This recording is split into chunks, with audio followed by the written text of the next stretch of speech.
Broadcasting from the ARN Racing Studios in Southern California, a turn for media company, ARN Los Angeles. This is ARN, the American Racing Network, the Motorsports Authority. Now, drivers, start your engine! You're shifting gears on ARN with Alan Bailey. Well, there goes the neighborhood. You name it, we got it. NASCAR. He's going to do it. He's going to win the race and the NASCAR Sprint Cup Championship. California's Kevin Harvick does it. Holy cow! IndyCar. Will Power is an IndyCar champion. Thank you for calling. Drag racing. Jason Line red lights and gives it away. Erica Ender Stevens becomes the 17th champion in the history of Funny Car with a hammer down throw run. Supercross. Ken Roczen to the finish line. He wins the season opener here at Angel Stadium. And so much more. So get ready. You're shifting gears on ARN with Alan Bailey. That you are. Welcome on in, my friends. Guess what? Cars are on track out at the Daytona International Speedway. The 2015 NASCAR season is upon us, and we're covering for you all season long right here on ARN. You can follow me on Facebook, Twitter, and Instagram at @TheAlanBailey. And if you have been following me on there, you notice that, yeah, I'm a little sick, getting over a bug still, a little bit of a cough still lingering. So if I do cough on the air and have to get off the mic for a second or two, I do apologize for that. I'm still getting over this cold. I almost called off sick today, but you know what? I am here. I wouldn't miss a show unless I was literally dying, which, by the way, I might be. But you know what? I'm here. I'm going to power through it as best I can. We're going to have a great show for you. We got a great show planned out for you. The NASCAR Sprint Unlimited going to be happening this Saturday night at the Daytona International Speedway. Who's racing in the thing? What's the field look like? And what were the rules to get in? Couple of cars dropped out. A couple of cars got in. It's an interesting situation. We'll break it down for you. Daytona 500 qualifying is this Saturday in NASCAR. How does that exactly work? Honestly, I'm going to try to explain it, but I don't have a physics degree, a doctorate, and unfortunately, I'm not I can't even say the word. I'm not even a biologist, so I can't even really get it explained all the way. It's extraordinarily confusing. The drivers, the teams, the crews, the media, we're all confused. The only people that seem to know how it works is NASCAR, and even they're somewhat confused on the matter. We'll explain and get into it. Danica Patrick says that she's worried about money. GoDaddy not paying you, Danica? No, we'll explain. This is actually a legitimate thing. This isn't me making fun of Danica right now. This is a legitimate story, and we will talk about it. In the NHRA drag racing series over the weekend, first off, had a great time. If you missed it, log on to ARNrace.com. You can download and listen to the podcast of the broadcast that I was a part of Lugnuts, the Lugnuts radio program on Saturday out at the track from the John Force Racing Pit.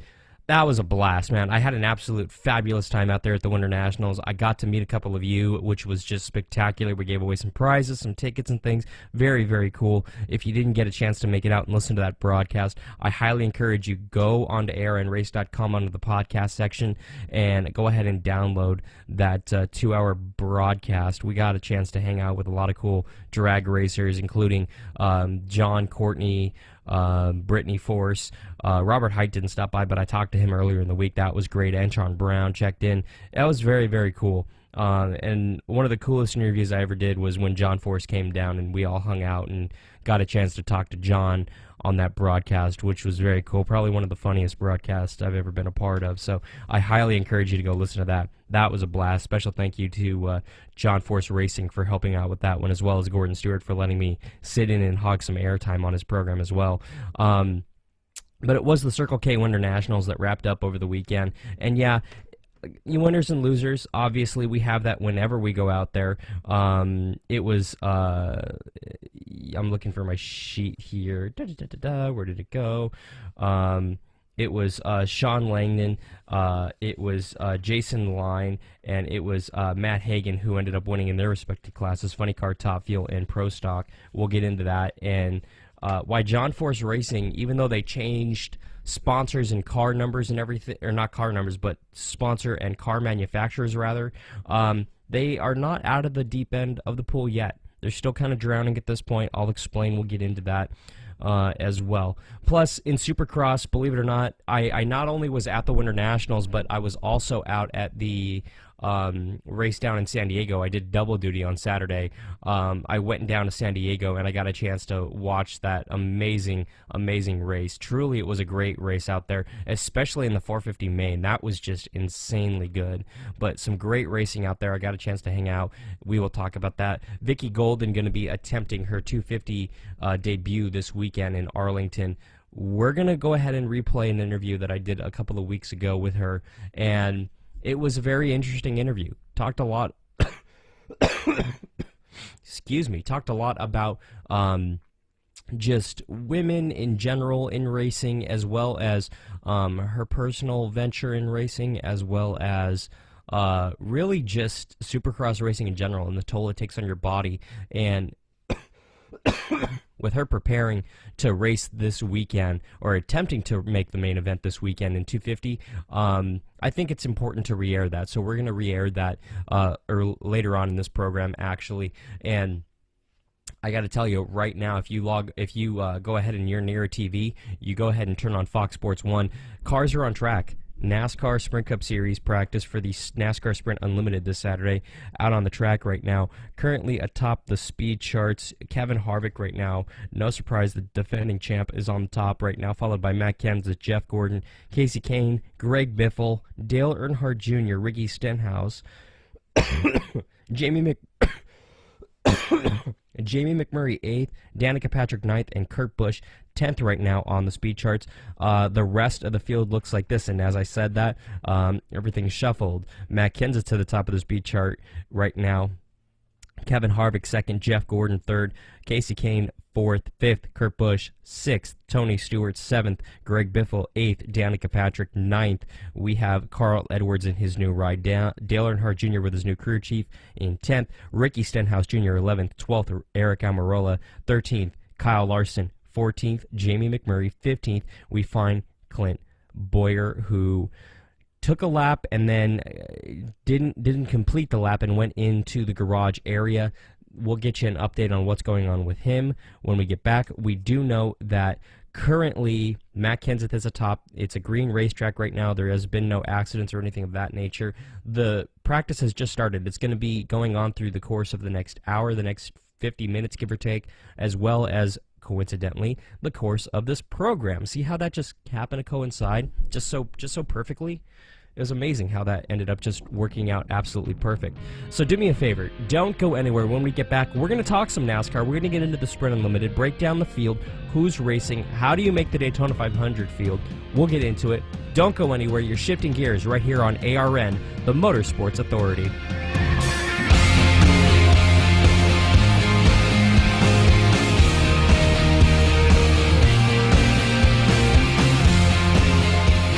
Sick of bad race coverage or none at all from those other networks? Make ARN your one and only for all things motorsports. ARN, the Motorsports Authority.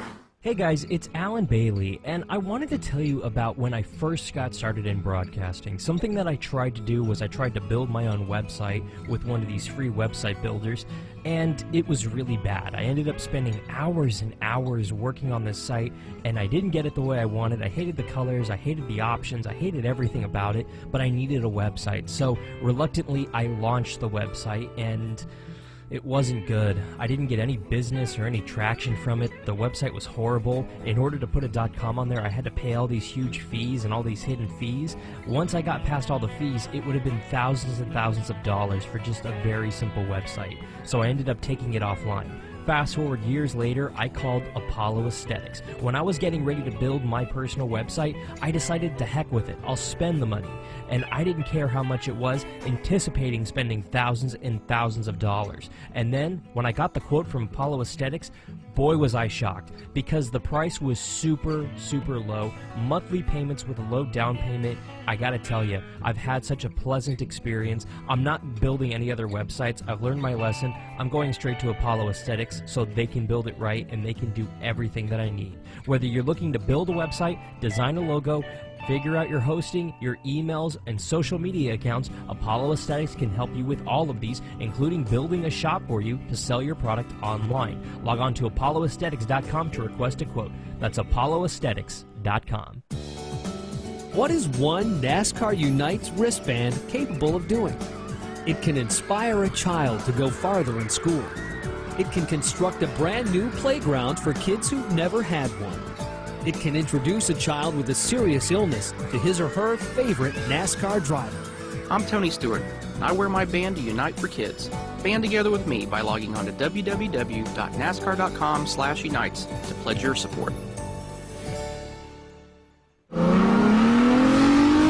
Shifting Gears on ARN is powered by Stash Feed. Get the feed. Log on to stashfeed.com to see what you've been missing and get the feed. You're shifting gears on ARN. Here's Alan Bailey.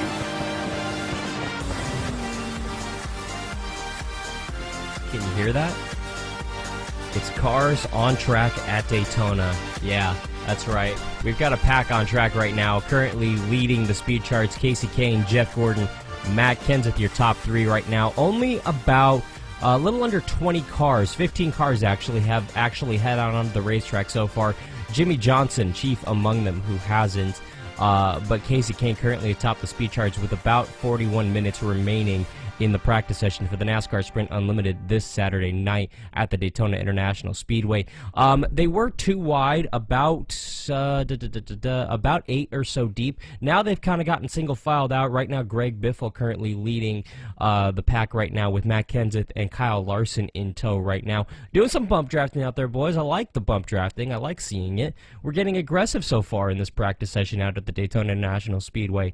You are live here on ARN. You're shifting gears. I'm Alan Bailey. You can follow me on Facebook, Twitter, and Instagram at The Alan Bailey. You can also use the hashtag ARN Race, where you can send me tidbits like seeing Jeff Gordon out on the racetrack, knowing that it's his last season. Kind of sad, man. That's from Mo Jontana. Yeah, I get it. I really do. It is kind of sad. It is a little depressing, if you will. I get it. It is, man. I mean, it's not going to hit me. It really isn't going to hit me until a year from now when we don't see Jeff Gordon in that 24 car, when Chase Elliott's in that 24 car. It's really going to hit me then. But for now, I'm like Jeff and like everybody at Hendrick has been saying, there's another year we have to enjoy this year with Jeff, and he truly is one of the pioneers of the sport. And yeah, it is going to be sad. We're going to see some fine farewell tours. You know, we're going to see some really, emotional things as the season goes on with him. But really, let's enjoy it, man. There's no time like the present, and truly, you don't realize you're in the middle of history until you kind of step back and go, wow, we made history. Jeff Gordon made history in this sport, and I don't even think he realized it to the full extent that he did. We'll get into Jeff a little bit later on in the program. I'll say this. We have the lineup for the Sprint Unlimited. It was a random drawing that happened earlier today at the Daytona International Speedway. The crew chiefs went down and actually chose numbers essentially out of a drawing in order to determine the starting lineup. And here's what it looks like. On the pole for the race tomorrow night, Paul Menard. Outside front row, we have Casey Kane. Second row, Joey Logano, Brad Keselowski. Third row, we have Kyle Busch, Austin Dillon. Third row, we have Biffle and Harvick. And just rounding out your top 10 with 9th and 10th, we have Denny Hamlin, Martin Truex Jr. Starting 11th on Saturday, Jeff Gordon. 12th, Ryan Newman. We find Kurt Busch in the 13th position. 14th, we find Carl Edwards. 15th, Danica Patrick. 16th, Matt Kenseth. 17th, Jimmy Johnson. 18th, we find Clint Boyer. Eric Almirola is in the 19th position. Rounding out the top 20, we have Ricky Stenhouse Jr. 21st, we have Jamie McMurray. We have Tony Stewart, 22nd. 23rd, we find Casey Mears. 24th, we find Dale Earnhardt Jr. And shotgun, 25th on the field, dead last, we find Kyle Larson, respectfully. But it's a 75-lap race with a mandated competition caution at lap 25, the completion of lap 25. So really, anything can happen in this race. It's Daytona, so you can go from the back to the front in roughly half a lap, so you never know what'll happen. And right now, looking out on the racetrack with just everything that's going on with the practices, just like that, we're back 2 wide. Kurt Busch atop the speed chart with Ricky Stenhouse Jr. and Kevin Harvick in the top 3 as well. We are 2 wide, pretty much 5 deep right now on the field, so there's about 11, 12 cars out on the racetrack right now with...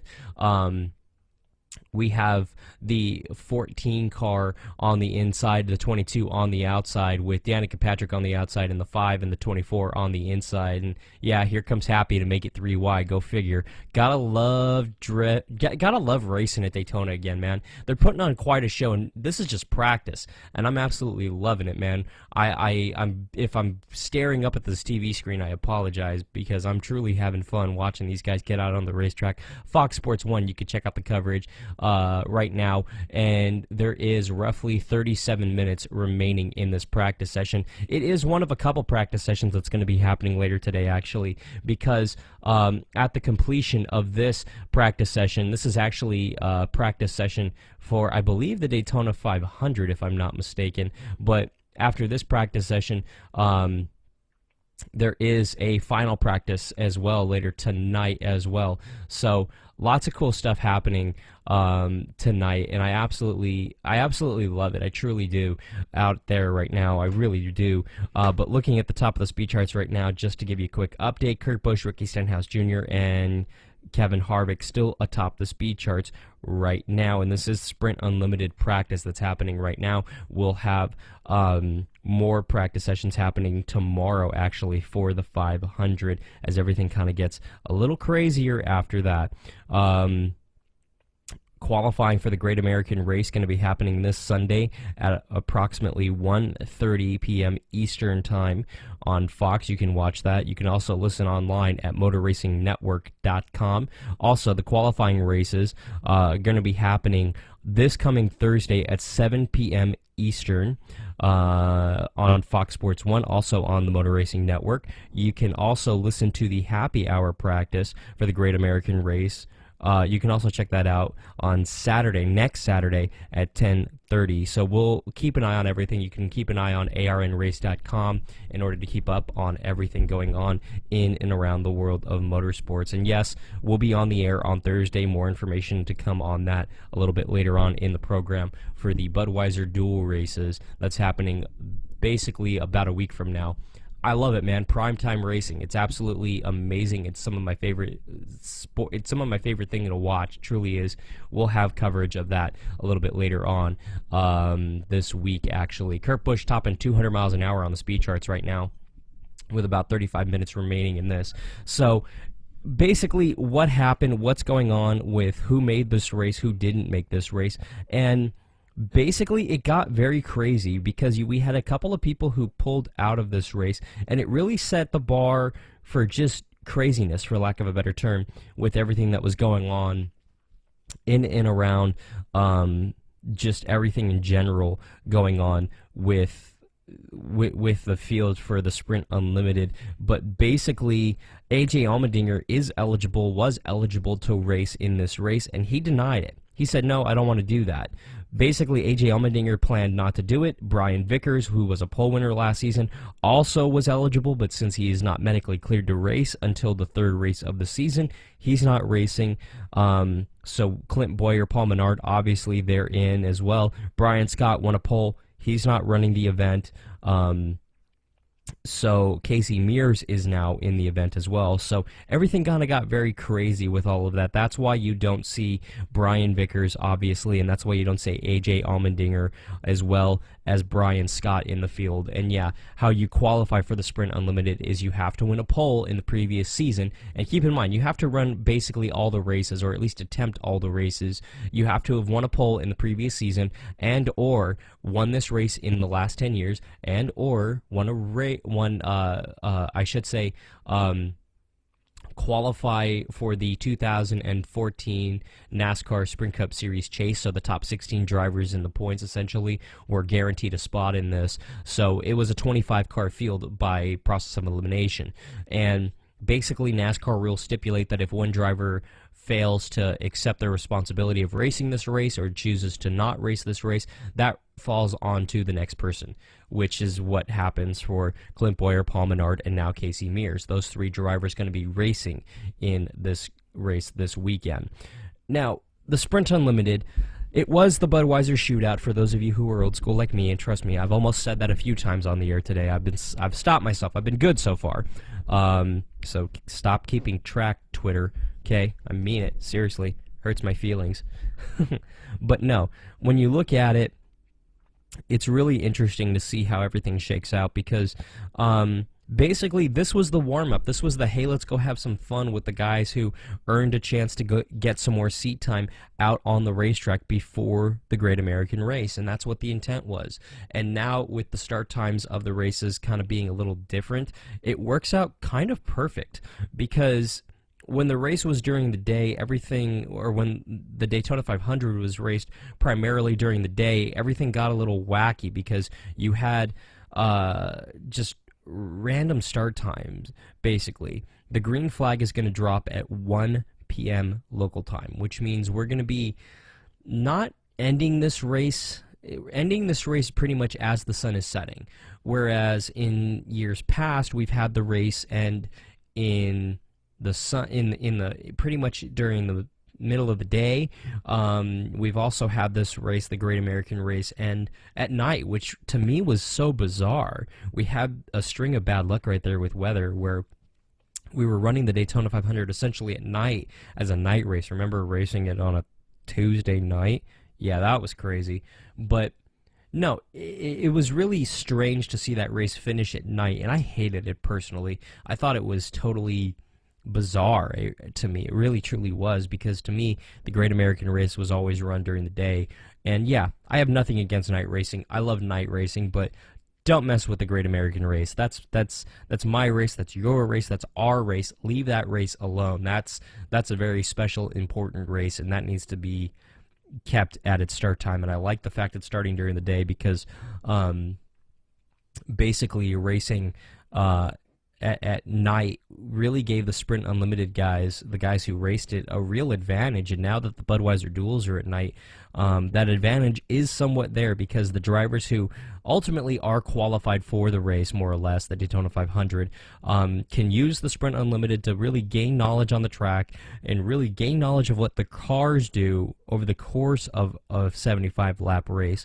And then when they apply that to the 60-lap Budweiser duel race, then everything gets a little easier and it gets a little more relaxed. So it's going to be interesting to see how everything plays out. It really will. So we'll see what happens over the course of speed weeks in as far as who's going up, who's going down on the speed charts. Right now on the speed charts, Kurt Busch, Ricky Stenhouse, Kevin Harvick still atop the speed charts. All 25 cars have taken time, and I'm looking to see where one driver in particular is. There he is. He's 10th on the speed charts right now. The guy who I'm picking to keep an eye on this weekend, this week and during the course of Speed Weeks, Carl Edwards in that number 19 Toyota for Joe Gibbs Racing.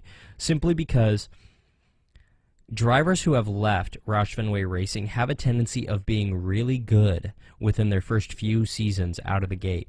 The fact of the matter is, Carl Edwards is working with Darian Grubb in 2015. Darian Grubb won this race 1 year ago with Denny Hamlin, won pretty much everything at Daytona 1 year ago with Denny Hamlin except the Daytona 500, which went to Dale Earnhardt Jr. And essentially, Carl Edwards is with that 11 team, essentially. Everything is pretty much with them. But Darian pretty much took that 11 crew over to the 19 with Carl Edwards. So Carl Edwards essentially is with the team that won everything except the 500 1 year ago. Carl Edwards, in my opinion, no offense, Denny, is a better driver than Denny Hamlin. I think he has more car control, and I think he has the whereabouts to put that car where it needs to go and control that car. And frankly, he is starving right now. He is really hungry for a win. And I really think that he is going to do very good this season. I'm picking him for the championship. He's going to be one of my final four heading into the season, truly, because he's the guy who ultimately is going to have a a really good shot at doing this because he's with an experienced team, he's with an experienced crew, he's finally got a car underneath him that's consistently fast, and ultimately it's just a matter of putting a stream of good luck and good races, one after another, after another, after another. It's not about winning, it's about being consistent. Ryan Newman proved that in 2014.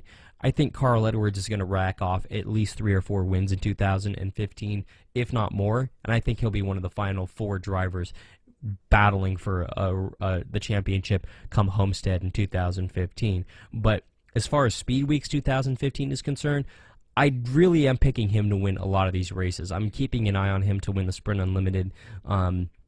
He's very much on my list, and so is, believe it or not, so's Jeff Gordon. I'm serious. I think Gordon's going to come out of the gate strong. I think that he's got a lot to prove with putting some of this negative hype around, putting some of this hype around him being the last season and all. I think that's all going to be put to bed. A guy who's really got to get it done on the racetrack this season to really prove that he's not here because of his name, Austin Dillon. He really didn't do anything last season, and RCR pretty much struggled heavily last year, except for Ryan Newman, who really was the little race team that could right there for the better part of the season, and really ended up battling for a championship and ultimately being a single point out of the championship come the end of the season. But this year for RCR, it's redemption year. They've had their bad luck. Newman kind of proved, hey, we have fast cars, we can run consistently, and right there at the end of the season in particular, he proved, hey, I'm going to do anything I can. Hey, I'm going to do everything I can in order to win a race and a championship. And he came up very, very close to doing that, but ultimately, this is the year that they have to get things done. Austin Dillon has had a year in the Cup Series, and it's time for him to show it. Whether he does or not, who knows? We'll keep an eye on him, but either way, it's going to be a very interesting storyline. We'll keep an eye on it in 2015. No change for the most part. Kind of a quiet racetrack right now, actually. Coincidentally, most of the cars, they all pulled into the pits and garage area. They kind of all ran what they wanted to run, and now it's like, oh, okay. Now what? Yeah, pretty much. Honestly, we're going to try to decipher Daytona 500 qualifying for you and really explain as to what it is, how you go about qualifying for the Great American Race, but honestly, it's pretty darn confusing. It's very, very confusing, to tell you the truth. All I know is that after the insane Saturday, or excuse me, in the insane Sunday show we're going to see this weekend for qualifying for the Great American Race, they'll line up for the Budweiser dual races, and the Budweiser dual races will determine the starting lineup for the Great American Race next Sunday. Other than that, I am very confused on this. Stupidly. I've reached out. I've talked to NASCAR. They've tried to offer an explanation, but even their explanations are extraordinarily confusing and diluted. The drivers are confused. Crews, crew chiefs, teams are extremely confused. Pretty much all they know, and all we all know, is we're all going to go down on Sunday. They're all going to run a very fast lap. They're going to head to the Budweiser dual race on Thursday. They're going to try to finish as high as they can, and hopefully, and I'm using the word hopefully extremely lucidly, hopefully they will make the field for the Great American Race and have a decent starting lineup. Hopefully. And one truly is the loneliest number you'll ever know. The 20 car of Matt Kenseth making a single make the only one on the racetrack right now. More or less he's doing a qualifying run, even though I don't think he meant to, but he's the only one on the racetrack right now. We'll keep an eye on him. Hopefully he's okay. I don't think he's going to run into problems out there on the racetrack. He's the only car out on the racetrack right now. Everybody else in the garage area right now working on their cars, getting them dialed in for the NASCAR Sprint Unlimited this Saturday night. A lot more stuff going on this Saturday night, though, as we shift a little bit. We'll talk about, in particular, Supercross this weekend, believe it or not. Yeah, that amazing sport that I actually saw over this last weekend and had a blast at. Yeah, we'll get into that in a little bit. But I'll tell you this, we're going to talk to Vicky Golden. I talked to her a couple of weeks ago. She's going to attempt to make her Supercross 250 debut this weekend in Arlington. We'll replay her talking about everything that she's going through in order to prepare for that debut this weekend. We'll replay that interview next, right here on Shifting Gears on ARN. I'll be waiting.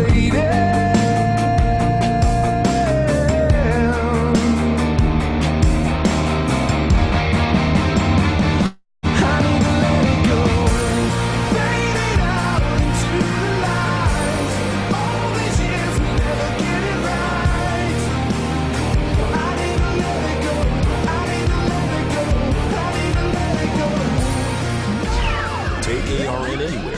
Download your favorite ARN programs on iTunes. Keyword search ARN and listen online at arnrace.com. Hey guys, it's Alan Bailey, and I wanted to tell you about when I first got started in broadcasting. Something that I tried to do was I tried to build my own website with one of these free website builders, and it was really bad. I ended up spending hours and hours working on this site, and I didn't get it the way I wanted. I hated the colors, I hated the options, I hated everything about it, but I needed a website. So reluctantly, I launched the website, and it wasn't good. I didn't get any business or any traction from it. The website was horrible. In order to put a .com on there, I had to pay all these huge fees and all these hidden fees. Once I got past all the fees, it would have been thousands and thousands of dollars for just a very simple website. So I ended up taking it offline. Fast forward years later, I called Apollo Aesthetics. When I was getting ready to build my personal website, I decided to heck with it. I'll spend the money. And I didn't care how much it was, anticipating spending thousands and thousands of dollars. And then, when I got the quote from Apollo Aesthetics, boy was I shocked, because the price was super, super low. Monthly payments with a low down payment. I gotta tell you, I've had such a pleasant experience. I'm not building any other websites. I've learned my lesson. I'm going straight to Apollo Aesthetics so they can build it right and they can do everything that I need. Whether you're looking to build a website, design a logo, figure out your hosting, your emails, and social media accounts, Apollo Aesthetics can help you with all of these, including building a shop for you to sell your product online. Log on to apolloaesthetics.com to request a quote. That's apolloaesthetics.com. Shifting Gears on ARN is powered by Stash Feed. Get the feed. Log on to stashfeed.com to see what you've been missing and get the feed. You're Shifting Gears on ARN. Here's Alan Bailey.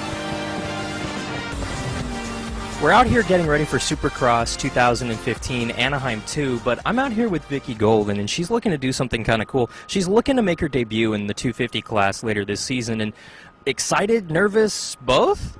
Definitely both. It's a big step, even going from Amsoil Arena Cross, which is small arenas, and then taking the big step into Monster Energy Supercross. Obviously, you have a lot more room to work with, so that's probably the biggest, most unnerving part of everything. But after that, you know, it's just you're just another day riding your dirt bike. I've always said it doesn't matter what your skin color is, what gender you are, because once you put on that helmet, you're a rider just like everybody else out there.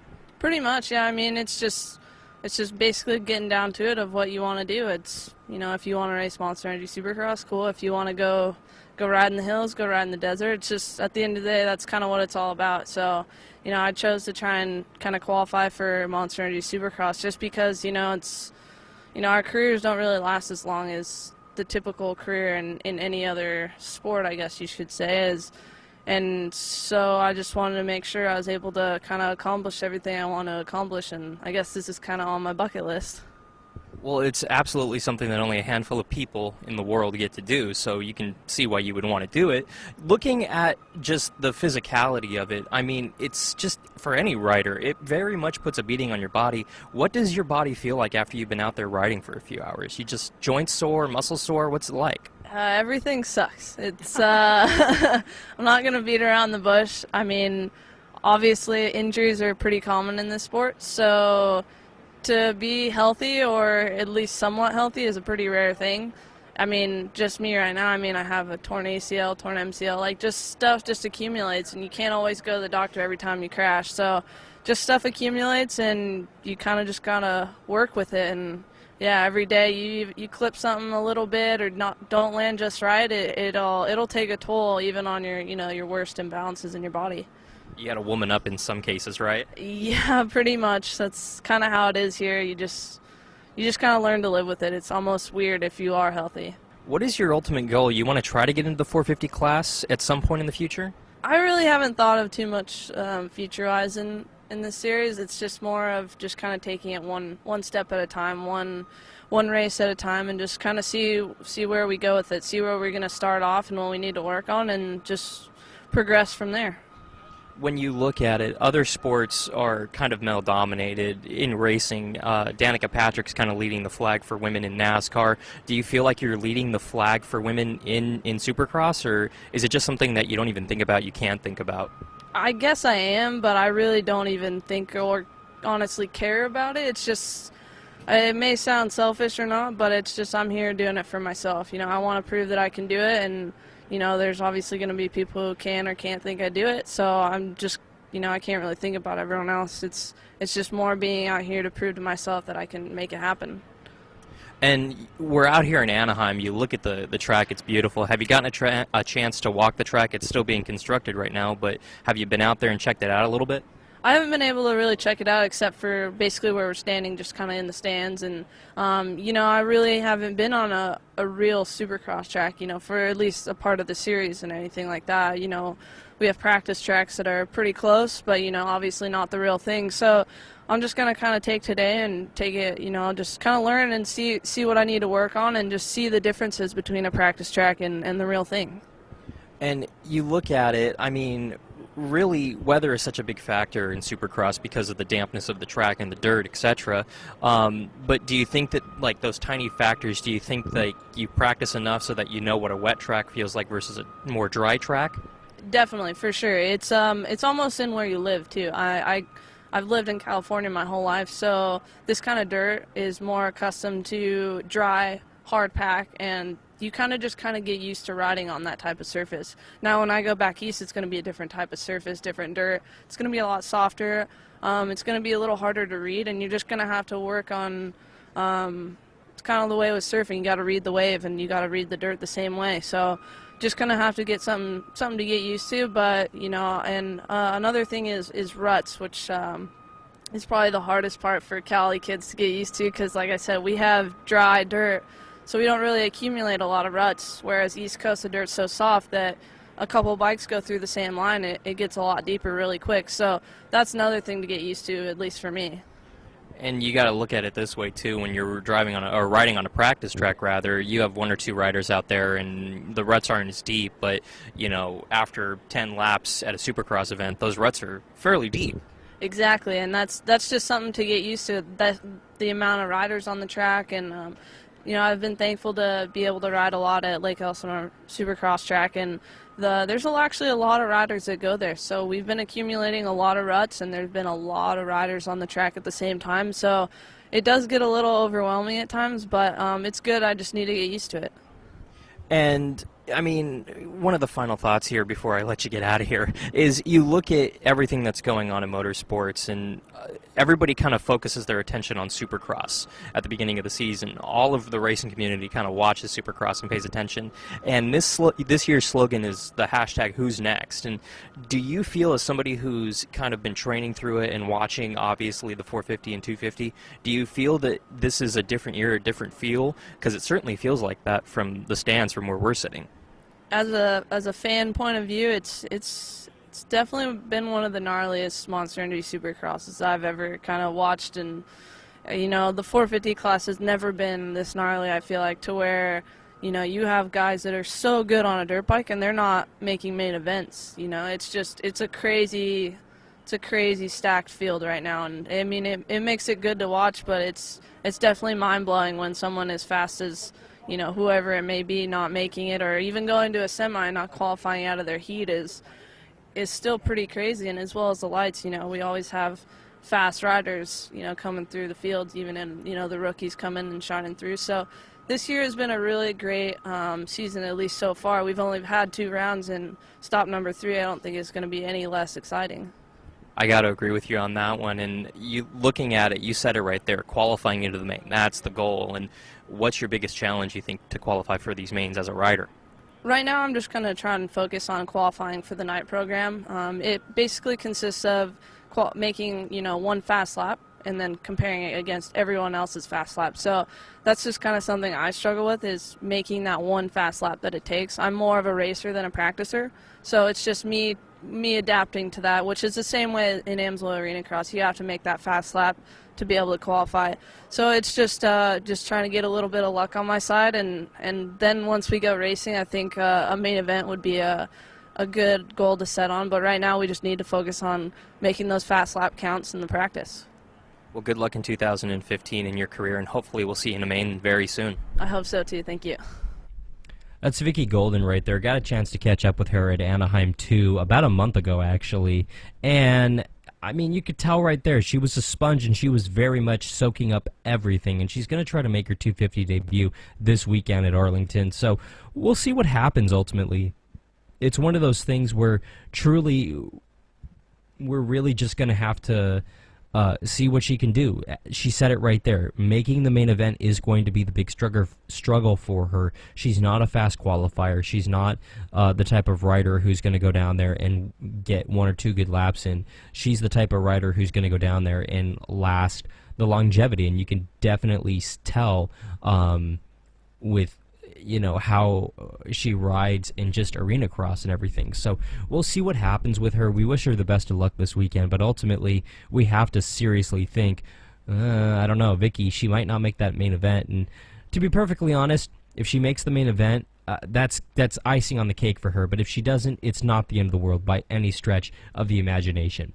Heading out to the track out there at Daytona, the NASCAR Sprint Unlimited also this Saturday night. Right now, Kurt Busch still atop the speed charts, followed by Ricky Stenhouse Jr., Kevin Harvick, Joey Logano, Casey Kane, Jeff Gordon, Jamie McMurray, Matt Kenseth. You have Dale Earnhardt Jr. and Carl Edwards rounding out the top 10 of the 25-car field for the NASCAR Sprint Unlimited preseason race this weekend out at the Daytona International Speedway. NASCAR qualifying for the Great American Race happening this Sunday as well out there on Sunday morning. The NASCAR Budweiser dual race is happening Thursday. Special pre and post race coverage here on ARN on Thursday as well. You can listen to that right here on ARNrace.com as well as streaming on YouTube live actually. And yes, the Great American Race next Sunday on Fox. Don't miss it. As far as drag racing is concerned, amazing weekend. Truly amazing weekend. I was out at the Winter Nationals. We'll talk some Winter Nationals action when we get back, but we'll go ahead and we'll step aside here for the final time. How's John Force Racing after all their big changes during the off-season? How are things looking for them? Really, truly. We'll break it down. Don't go anywhere. You're shifting gears right here on ARN, the American Racing Network, your motorsports authority.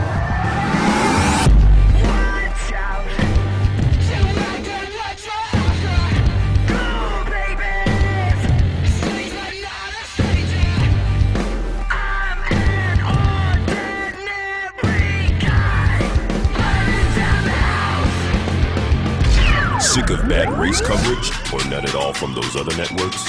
Make ARN your one and only for all things motorsports. ARN, the Motorsports Authority. Hey guys, it's Alan Bailey, and I wanted to tell you about when I first got started in broadcasting. Something that I tried to do was I tried to build my own website with one of these free website builders, and it was really bad. I ended up spending hours and hours working on this site, and I didn't get it the way I wanted. I hated the colors, I hated the options, I hated everything about it, but I needed a website. So reluctantly, I launched the website, and it wasn't good. I didn't get any business or any traction from it. The website was horrible. In order to put a .com on there, I had to pay all these huge fees and all these hidden fees. Once I got past all the fees, it would have been thousands and thousands of dollars for just a very simple website. So I ended up taking it offline. Fast forward years later, I called Apollo Aesthetics. When I was getting ready to build my personal website, I decided to heck with it. I'll spend the money. And I didn't care how much it was, anticipating spending thousands and thousands of dollars. And then, when I got the quote from Apollo Aesthetics, boy was I shocked, because the price was super low. Monthly payments with a low down payment. I gotta tell you, I've had such a pleasant experience. I'm not building any other websites. I've learned my lesson. I'm going straight to Apollo Aesthetics so they can build it right and they can do everything that I need. Whether you're looking to build a website, design a logo, figure out your hosting, your emails, and social media accounts, Apollo Aesthetics can help you with all of these, including building a shop for you to sell your product online. Log on to apolloaesthetics.com to request a quote. That's apolloaesthetics.com. Shifting Gears on ARN is powered by Stash Feed. Get the feed. Log on to stashfeed.com to see what you've been missing and get the feed. You're shifting gears on ARN. Here's Alan Bailey.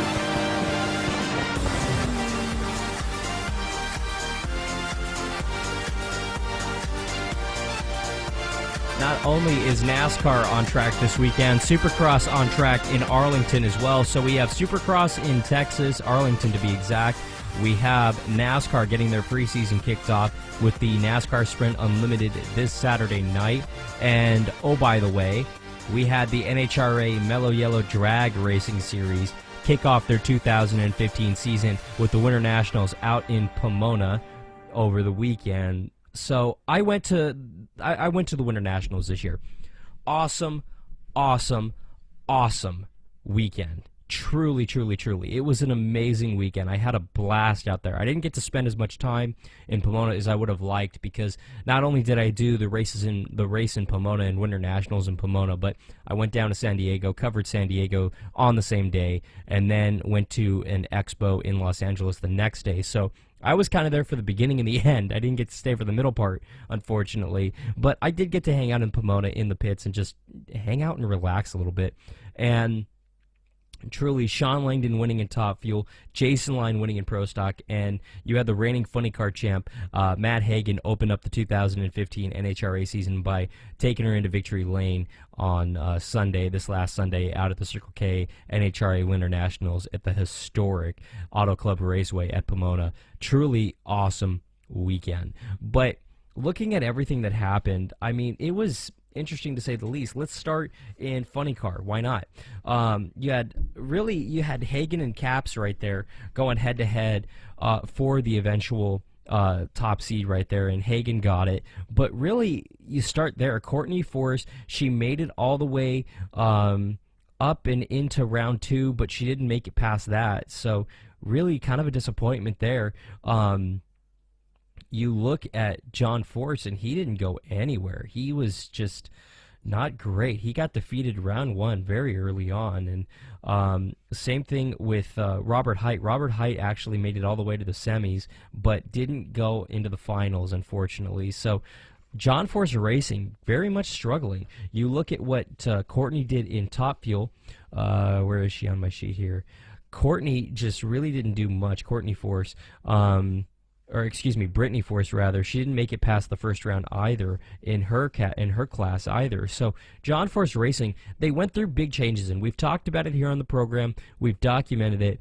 Really, it was a struggle. It has been a struggle for John Force Racing. I'm not going to sit here and blow smoke and tell you, oh yeah, everything's fine over there, because the truth of the matter is, I don't think everything is fine. Brittany Force, 10th in Top Fuel.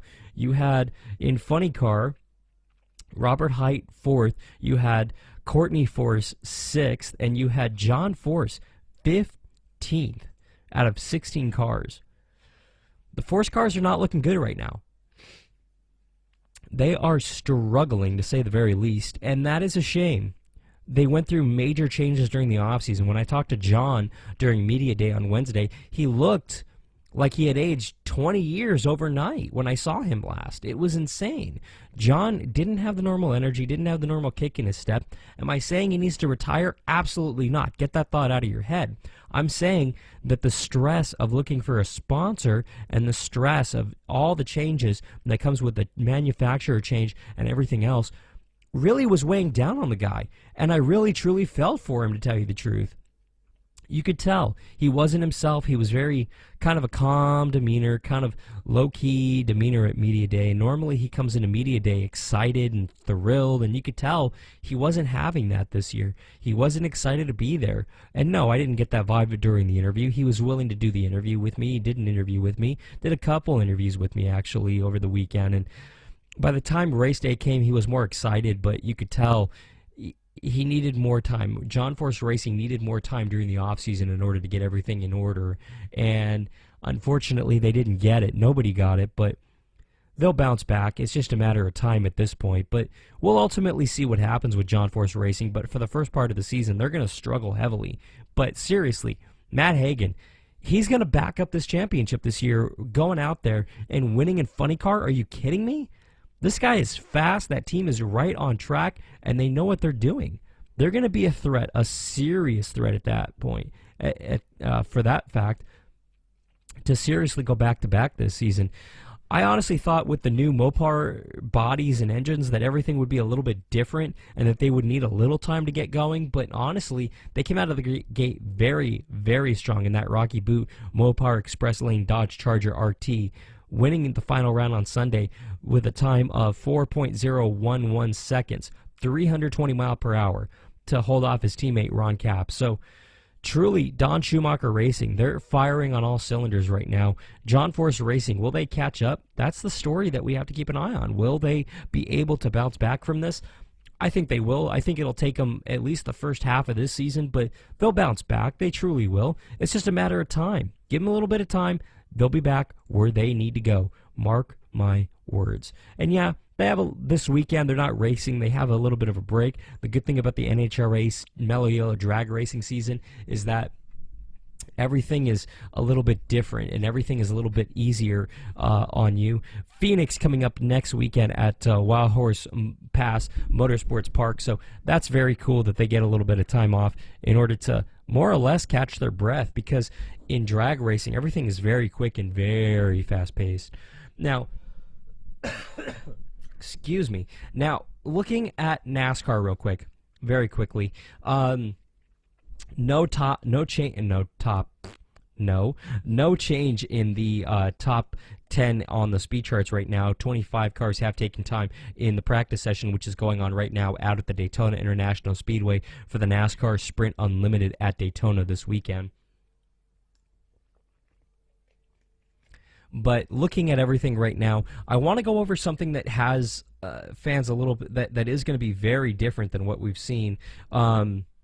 There are going to be, as far as pit road changes, there's going to be 10 officials on pit road. There's not going to be one official on every pit road, in every pit stall like they were in years past. So that's going to be something that's very different to see. There's going to be 45 camera monitors monitoring pit stops and officials in trucks to call or clear penalties. As far as the pit boxes are concerned, they're going to be laser measured this year, which is going to be very interesting. As far as missing lug nut penalties, those are no longer a factor. Those are no longer a factor. That is a baffling thing, to say the very least, because here is what is very interesting. Lug nuts, basically NASCAR is saying you can now leave off 3 lug nuts if you want, so you can, in theory, only put 2 or 3 lug nuts on that wheel in order to secure it. Will that hold it down? I don't know. I'm not a pit crew member. I can't answer that for you, but it is an interesting question. How many lug nuts will it take in order to hold on a tire at speeds at over 200 miles an hour? For the first few weeks, I don't foresee teams out there just trying things, especially with this race in particular, Daytona. You don't want to take that sort of chance.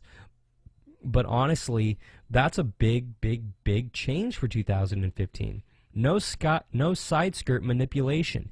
So basically, we saw teams flaring out the essentially the bodywork right there, right before the rear tires on either side of the car. That is a no-no.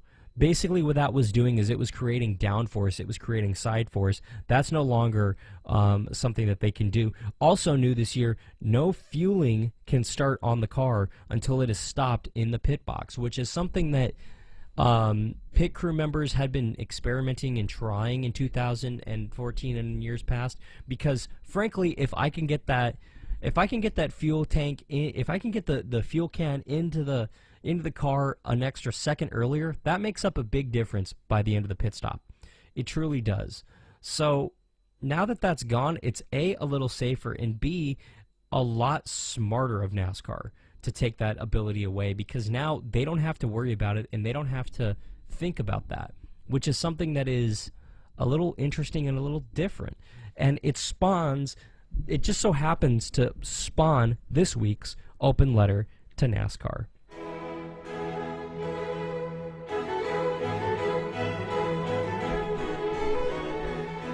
Dear NASCAR, I like the fact that we are changing pit road operating procedure in 2015. I like the fact that computers are now a big part of the sport as we move into the new century. I also like the fact that we are now accepting the fact that having overweight pit officials that are frankly in the way are no longer going to be in the way, but instead sit in a very nice, comfortable, air-conditioned trailer where they belong. Keep the cattle in their pen, as they say. Thank you, NASCAR, for implementing this change. I don't necessarily agree with removing the lug nut penalty because I think that it might just be a bad idea in the long run. Once a tire comes off and ultimately gets off the racetrack and could potentially hurt someone, then maybe you will realize the error in your ways on this one. NASCAR, I like the fact that you're taking people off of pit road, but seriously, what was the thought process and what are the requirements in order to be a NASCAR official? Is it a rule that you have to weigh more than 400 pounds in order to be a NASCAR official? Is it to better hold down the racetrack, let's just say? Is it necessary to have a larger center of gravity in order to better stand up to the potential race car hitting you? You know that these people should be able to jump out of the way, correct, NASCAR? You know that they could just merely get out of the way, right? NASCAR, I must also ask, what does your health plan entail? What does insurance for NASCAR entail? Do you insure your pit crew members and your NASCAR officials more effectively? Because frankly, some of your officials might, just might, need medical attention when they stand up for any given pit stop. Also, NASCAR, I must ask, what are you feeding your over-the-wall pit officials? Is it kind of like an open bar policy, but with food at an all-you-can-eat buffet? Or is it something that I'm not understanding? Do they just keep eating all the time when they're at these races? Also, where can I get this job? I'm very interested on the eating aspect of this job. Sincerely yours, Alan Bailey with ARN.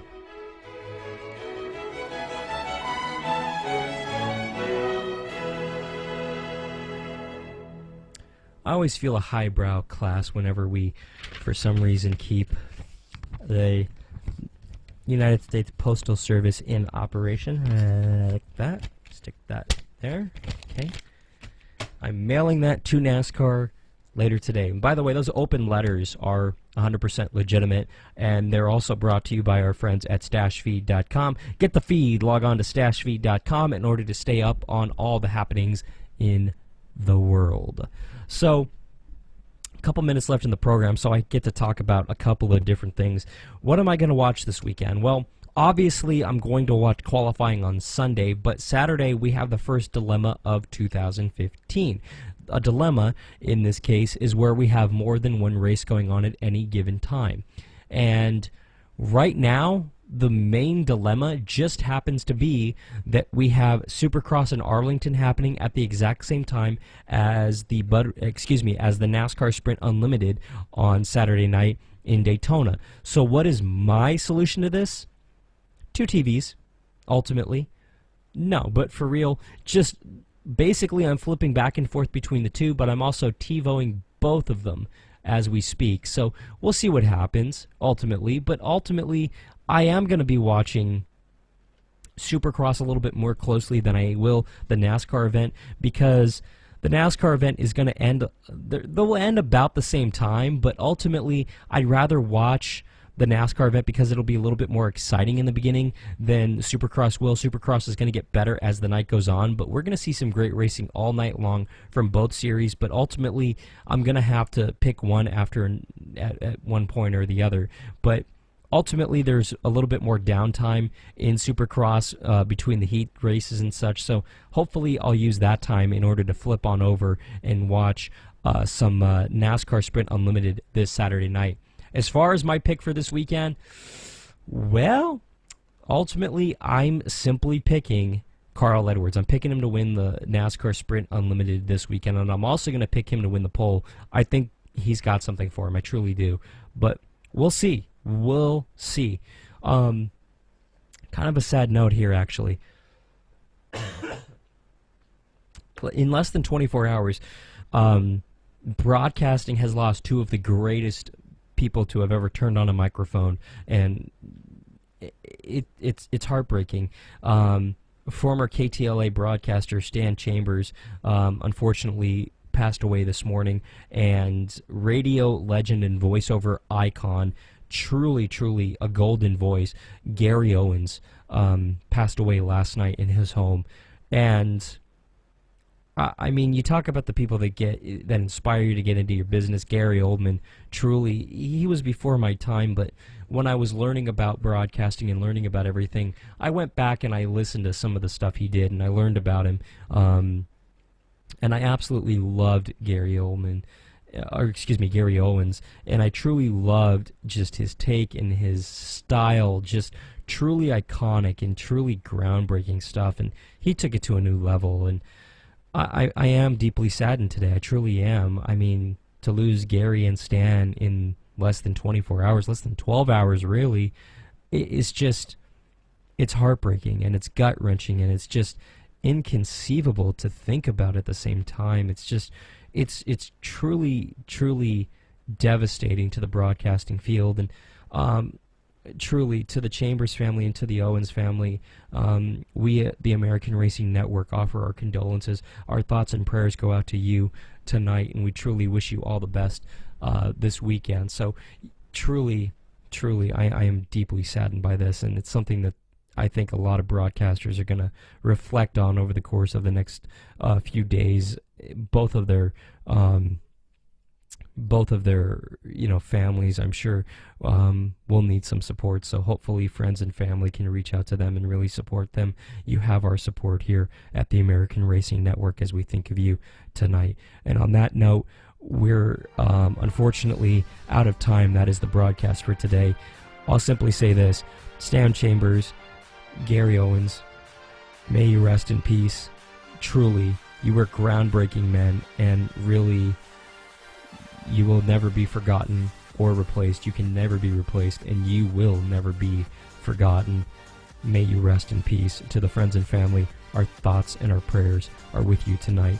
For everyone here at the American Racing Network and at Shifting Gears, I'm a very sick Alan Bailey, and we'll see you at the track.